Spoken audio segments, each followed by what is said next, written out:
Good morning, ladies and gentlemen. Welcome back to another episode here on African Confessions. Have you already started following us on Facebook? We have two pages that we have since opened up on Facebook. If you are also interested in some of the comedy skits that I have been doing on Facebook, you can also follow us there. If you have, thank you very much. The first message that I'm going to be reading for you, it reads like this. Hello, how are you? Can you please post my story as anonymous? I am a South African woman and I have been living here in South Africa for the longest time. Both of my parents, they passed away, and there was a situation at home which I ran away from. I started staying with my uncle, who was my mother's brother. The problem with him was that he was not married and he was always drunk at all the times. The day when I decided to leave Lesotho and coming to South Africa, even though I did not know anyone, was the day when he attempted to rape me. He was drunk. He called me when he came back from drinking. It was 1 a.m. when he called me. I woke up and he told me that I was supposed to prepare something for him to eat.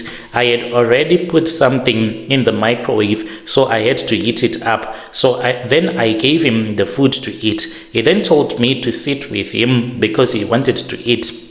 I waited, and he then started to tell me that I was very attractive. He started touching me and I ran away. He followed me and he even removed my panties, and when he was about to do it, I punched him and I ran outside. I went and I slept at my friend's house. I was scared to get him arrested, and then after I had gotten some money from a guy that I was dating, I also ran away from him, and then I came to South Africa. I started hustling him in Johannesburg, and I did not know anyone. So the only job that I could do was to get into prostitution. I started staying in Hillbrow, and it was easy because the other girls there, they started to assist me. When they heard that I was from Lesotho, they contacted other girls that also do prostitution that are from my country. They took me in as their little sister. We then started to stay together. They taught me how to hustle in the street.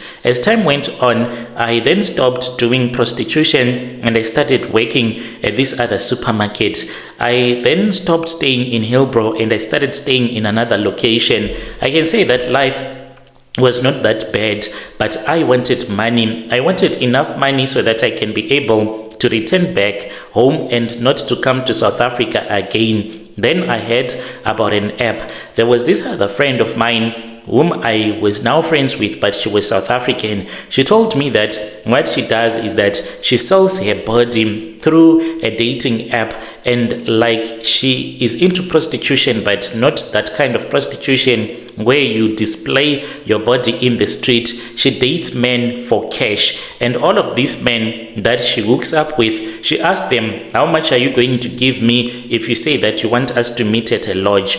And that is how she used to do it. Or she can just create problems like, I don't have electricity, I don't have food, please give me money first if you want me to send you my pictures. That was her own hustle. So it was much interesting because she told me how much she was making each and every month. I then decided to also do it. I downloaded and she took me some nice pictures, those that were attractive, and I started using the app.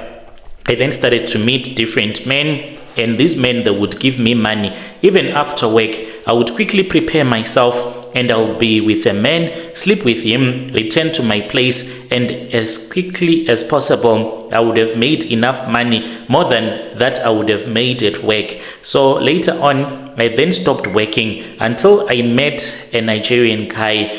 This guy, he had a very deep wound on his back that he made me to lick. So at that time when I met this man online, we started to talk. He was unlike any other guy that I had met on the dating app. He was not quick. He would tell me that he was busy. We would meet at a time, but he would always send me money. I was very interested in him. One day, he told me that he wanted us to meet. We met and we went on a date. Later, he then said that he wanted me to go with him to his place. He said that he was going to give me 4K the next morning. I said, that is wonderful. And then we went to his house. I was drunk, I tell you this, but I think that maybe it was God that wanted me to see what this man was all about, because he took advantage of me being drunk when he said he wanted me to lick the wound that was on his back. When we were sitting in the lounge area, he kept on pouring alcohol for me to drink. I would even vomit, and he would say, take in some more, take in some more. I enjoy making love to a drunk woman. So I don't know what happened. When I vomited, then I was sober. I was no longer tipsy, even though I still felt a little bit dizzy, but I was no longer drunk. So I then said, this guy, why is he forcing me to drink alcohol over and over again? What does he want to do with me? So I was just scared, because a part of me told me that maybe this Nigerian guy wanted to harvest my body parts. I don't know why I thought about it, but when I thought about it, I started to feel my heart banging hard against my chest, telling myself that this was going to happen. I was going to get killed by this guy. So when he would say, drink some more, I'll pretend as if I am drinking, but I was not even drinking at all. So when he thought that I was drunk, that was when he started to tell me his story. It was like, when I came to South Africa, I was suffering. I was working for this other Nigerian who was a panel beater. He would not even pay me enough. He would send some money to my parents, and he would say that he can't pay me because he has already sent some money to my parents. He would tell me that he used to sleep in a car. All of a sudden, he then started making money, and if it was not for the wound that was on his back, he was never going to date women like me, because at that time when he would approach women thinking that if he find a faithful woman, he will get married to that woman and start a family here in South Africa. But it was very hard for him to be able to get a woman, because he was living under very difficult circumstances. When he was telling me this story, that was when he removed his t-shirt that he was wearing, and he said, come and take a look at my back. I got up and I pretended as if I was struggling. He even laughed and he said, you are very drunk. I'm going to enjoy what you're going to do to me. I walked behind the couch and I looked at him, and then I saw that there was a deep wound that was there. It was even rotting, and there were worms that were coming in and out, and he wanted me to lick that. And I was scared, because I said, this man with such a wound on his back, yet he's still alive. If I refuse, maybe this man is going to kill me. So he then said, let us go to bed. We went to bed. I pretended as if I was still drunk. He slept on his belly, and I started to massage him, and he said, lick it. I licked that wound, but it was very funny, because the wound, it tasted sweet when I was licking it. I licked it maybe for about 5 minutes, and then he said, okay, it's fine. He then made me to sleep on my back, and he started to eat my private parts, and he slept with me. And the next morning, he gave me my 4K. I never had anything from that guy ever again. When I returned back to the location, I just uninstalled that dating app, and I told the girl that had taught me about this app, about what had happened to me. She said, you are lying. This girl, she died, brother. She was found in a boot of a car after she had gone to hook up with this other guy. And people do not know what exactly went wrong, but it seems as if they started to fight, and this man was very suicidal. So the man then dumped him in the boot of the car and started driving, and he had also drank rat poison. So the car was found parked by the street side, and when they saw that the driver was dead, they also opened the boot, and they found out that the girl, she was in that boot. That is what happened. So I just want to warn other women out there, when you are dating, especially strangers, if you are into that guy, make sure that when you go and see him for the first time, you are with your own people that can protect you from any kind of harm. Dear listeners, right there was a message that was sent to us by one of our sister, right? The strange things indeed, they do happen in this world.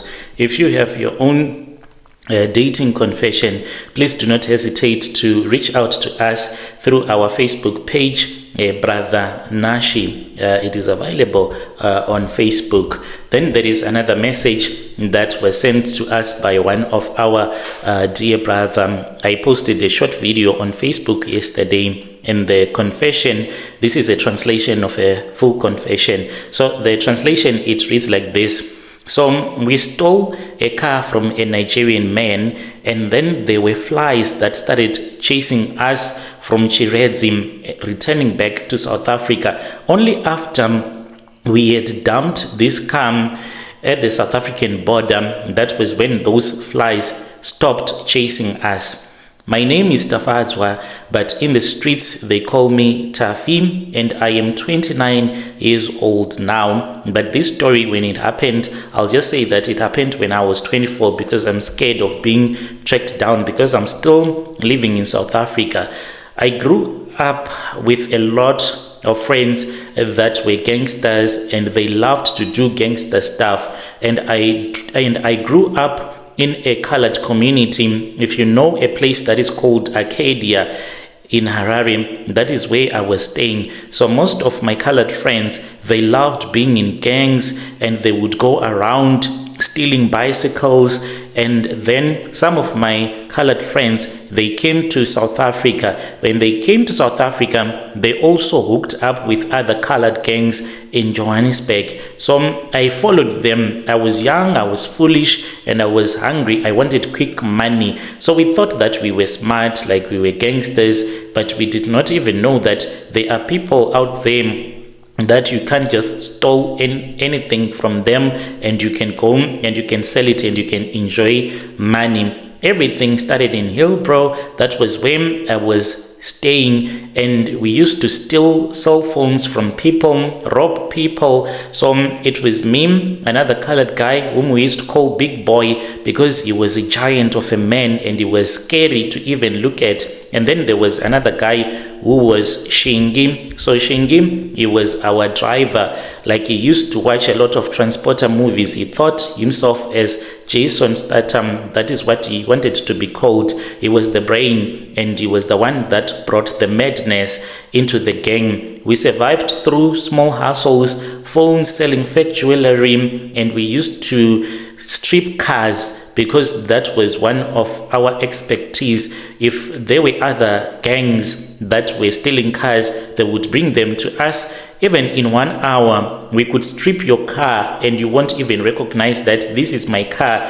There was even a joke that they used to say about us. There were men that owned some scrapyards. They would bring a car, we would quickly strip it, and they would even sell the parts, the same parts, to the owner. And this used to happen a lot because of the way that we used to move fast. There was a house where we used to go to Soweto. It belonged to this other man that owned a panel beating shop. So this man, what he had done was that from the outside, his house, it looked very normal. But in the inside, this house, it had no rooms. It was just a big workshop. So we would bring the car in, and it will be stripped, it will be repainted, and be taken back to the streets, because like when a car is stolen, there is a big syndicate, and it can even be changed number plates, a new registration, all at once. This can even be done in a single day. Even the color can be changed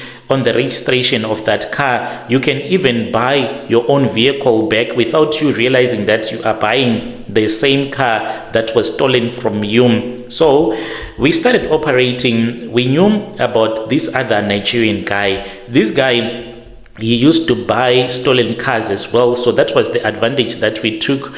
He had this other white Mercedes C-Class. So this car, we suspected that maybe this car had been stolen from another person. So we said, if we stole this car, we are going to sell it.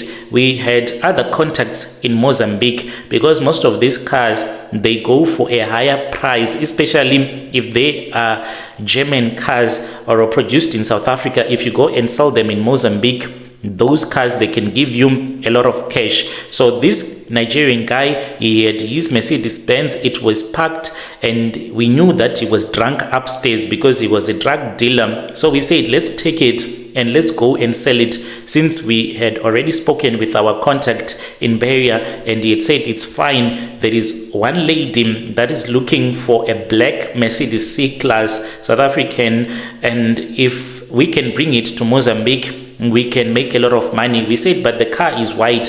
Then he said, no, it's fine, just bring the car to Mozambique, we'll make a plan when it is here. So we said, okay, it's fine, let us go with that car. We went and we stole this money. This was around 3 a.m. We jammed the door and we bypassed the alarm, and we rolled the Mercedes out quietly. When your car is stolen, they don't start it immediately, rather they roll it. We used to roll the car, we push it slowly until we would be at a safe distance, then we start the vehicle and off we go. No one saw, no one heard, or so we thought. We did not know that this Nigerian guy, he used Juju. So by sunrise, we were already speeding on the N1 heading to Limpopo, preparing to cross back home. We already had a lot of contacts. Like, a vehicle won't pass through the border post, you go through the river, because there are places where they put the car on the boat, then it is transported across the border, or places where the riverbed is dry, so you pull it using donkeys, and then you pay those guys that do this type of job,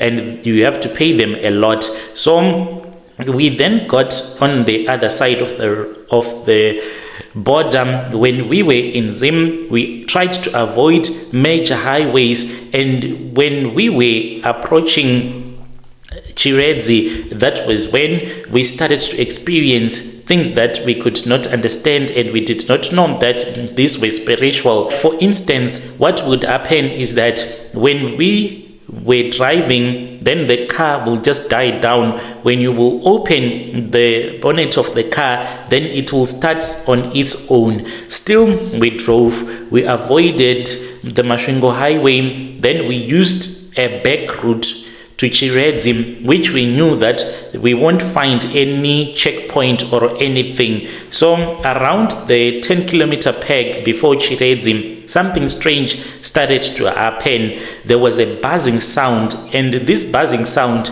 grew louder and louder, as if it was coming from the boot of the car. And Big Boy then said, let us check, there is something in the back. I still remember him saying, Dara, Panichinu in the back.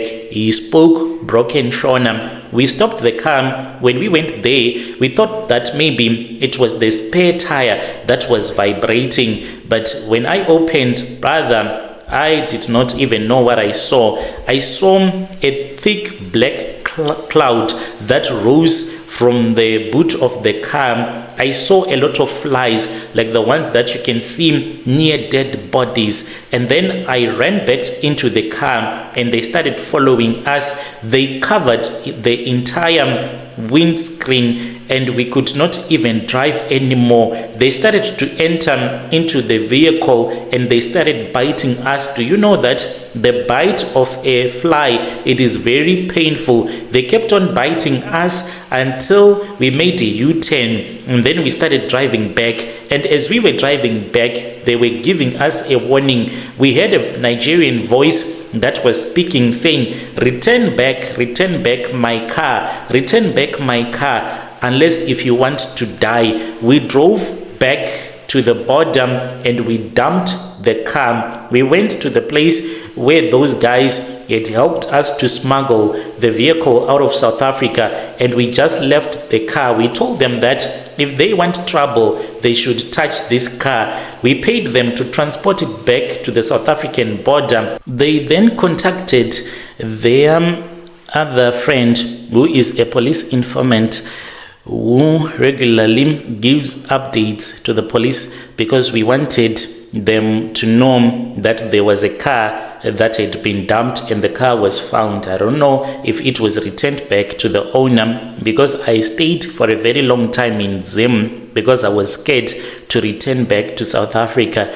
I then returned back to South Africa and I started working. To this very day, I am even scared. I do have the experience to even take any vehicle that you want. I can hijack any vehicle even without the keys. Does not matter what kind of security system that is on that vehicle. But if I remember about the things that happened when we stole that vehicle from the Nigerian guy, I would rather work. Like right now, I am working at a brickyard. We make cement blocks, and I used to be someone that used to steal cars, but because of that spiritual encounter, I do not even want to touch anything that does not belong to me.